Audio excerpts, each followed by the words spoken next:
जय श्री गणेश हर हर Mahadev Mahadev Shankar YouTube channel में आपका स्वागत है। आज मैं लेकर आया हूँ एक नई जानकारी की दीपक जलाते समय ये 5 गलतियाँ बिल्कुल मत करना वरना देवता रुष्ट हो जाते हैं। तो क्या वो 5 गलतियाँ हैं जिससे देवता रुष्ट हो जाते हैं? तो ध्यान से सुनना, इस वीडियो को पूरा सुनना ताकि पूरी जानकारी आपको समझ में आए। एक एक चीज़ ध्यान से सुनना।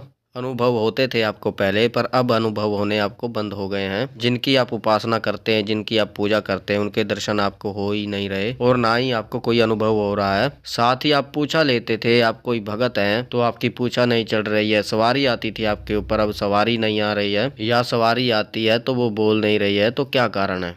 तो आज इन सभी प्रश्नों के उत्तर आज इस वीडियो में आपको देने वाला हूं। तो वीडियो को ध्यान से सुनना, पूरा सुनना, ताकि आपको पूरी जानकारी समझ में आए। आपकी पूछा का ना आना, आपको अनुभव होना बंद हो जाना और आपको देवता के दर्शन ना होना, ये बहुत से ऐसे कारण होते हैं जो बताते हैं कि देवीय शक्तियां जिनकी आप उपासना करते हैं किसी कारणवश वो आपसे नाराज हो गई हैं। कोई ना कोई ऐसा जरूर कारण होगा जिससे वो नाराज हो गई हैं, और आपने ऐसी कोई ना कोई गलती जरूर की होगी जिसके कारण वो सवारी नहीं आ रही है। और सवारी आ रही है तो वो बोल नहीं रही है और आपको अनुभव भी नहीं हो रहे हैं, या आप पूछा दे ही नहीं पा रहे। तो बहुत से भक्तों के साथ ऐसा होता है, और जिनको ये पता है कि ये क्यों हो रहा है तो वो अपनी गलतियों को सुधारते हैं, और जिनको नहीं पता होता वो उल्टा सीधा लोगों को पूछा देते हैं और खुद उनको बताने लगते हैं। मतलब सवारी आती नहीं है, खुद ही आप ऐसा दिखाते हैं कि उनके ऊपर सवारी आ रही है। तो आज की वीडियो में मैं आपको बताऊंगा उन गलतियों के बारे में जिन गलतियों के कारण से ना आप पूछा दे पाते हैं, ना ही आपको दर्शन होते हैं, और आपका दीपक बार बार बुझ जाता है और आपको अनुभव होने बंद हो जाते हैं।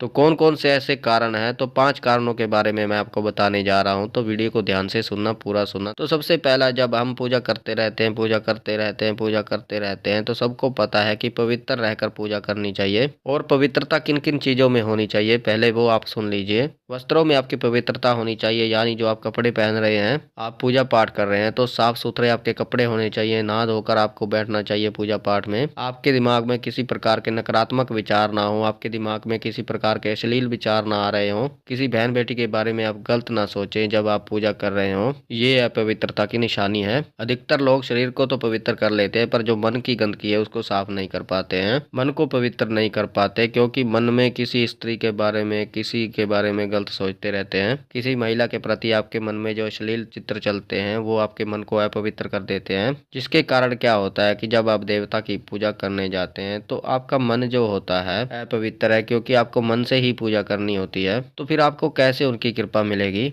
तो सबसे बड़ा कारण ये होता है कि अपवित्र होकर कभी पूजा ना करें। पवित्रता का आपको ध्यान रखना चाहिए, शुद्ध होना चाहिए। आपको पवित्रता का कैसे ख्याल रखना चाहिए? आपको शुद्ध होकर रहना चाहिए, नहा धोकर रहना चाहिए, और तन और मन से पवित्र रहकर ही पूजा करनी चाहिए।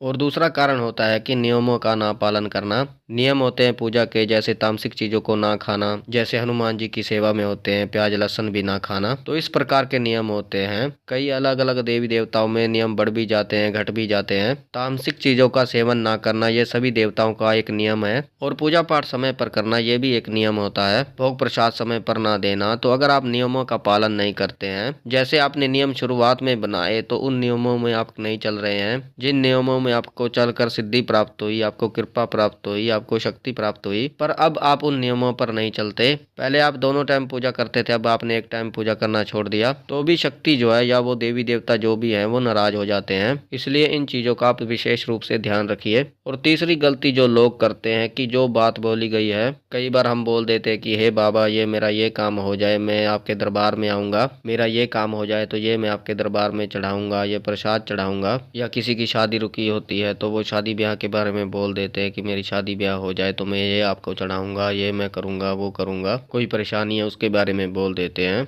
कि वो जड़ से खत्म हो जाए तो मैं ये कार्य करूंगा, और फिर उस बात को वो पूरा नहीं करते जो वो देवता से बोलते हैं। तो इससे भी शक्ति नाराज हो जाती है। तो वो शक्ति फिर वो कई कई सालों तक नाराज रहती है, और वो शक्ति कई पीढ़ियों तक भी नाराज रहती है।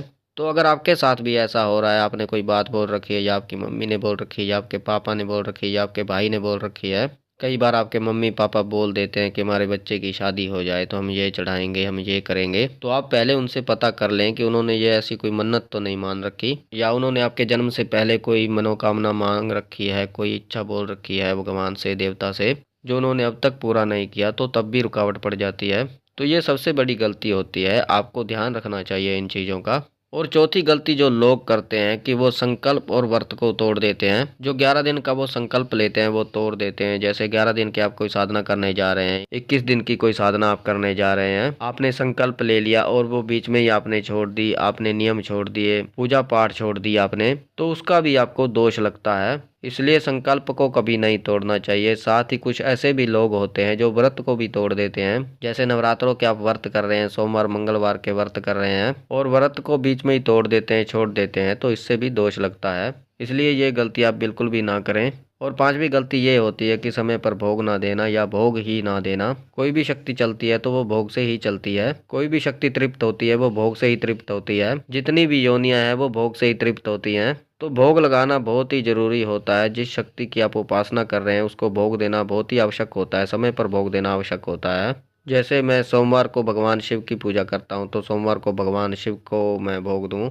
जैसे उसी प्रकार कोई देवी देवता है तो माता रानी है तो शुक्रवार को आप भोग दीजिए, पर भोग जरूर दीजिए, उनको तरीके से भोग दीजिए। मान लीजिए जैसे आपने 2 लोगों का भोग दे दिया, फिर आपने लड्डुओं का भोग दिया, तो फिर इसी तरीके से आपको भोग चढ़ाना चाहिए, इसी तरीके से आपको भोग लगाना चाहिए। तो आपको इसी प्रकार से भोग देना चाहिए, समय पर भोग देना चाहिए। तो ये जानकारी थी उन 5 कारणों के ऊपर जिससे आपकी शक्तियां जो है नाराज हो जाती हैं आपसे, देवी देवता आपसे नाराज हो जाते हैं। तो ये गलती आप बिल्कुल मत कीजिए। और नाराज होने के बाद वो आपके ऊपर बिल्कुल नहीं आती और ना ही उनकी आपके ऊपर सवारी आती है और आपको अनुभव होने खत्म हो जाते हैं और ना ही उनके आपको दर्शन होते हैं और पूछा भी आप नहीं ले पाते हैं और ना ही आपकी परेशानियों का अंत होता है।